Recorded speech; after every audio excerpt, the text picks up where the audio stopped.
Ертеде бір сүйкімді қыз болыпты. Ол әрқашан қызыл телпек киетін. Содан бәрі оны қызыл телпек деп атап кетіпті.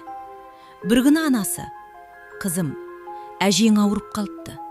Мына себеттегі бәлішпен тосапты апарып бер.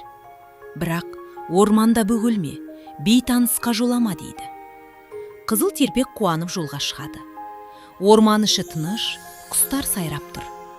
Кенет алдынан қасқыр шыға келеді.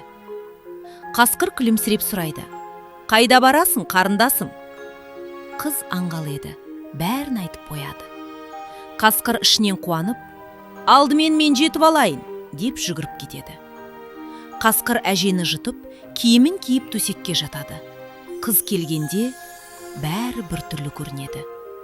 «Әже, көзің неге үлкен?» «Сені жақсы көру үшін, балам». «Құлағың неге үлкен?» «Жақсы есту үшін». «Аузың неге үлкен?» «Сені жеу үшін». Қасқыр секіре бергенде сырттан аңшы келіп қалады.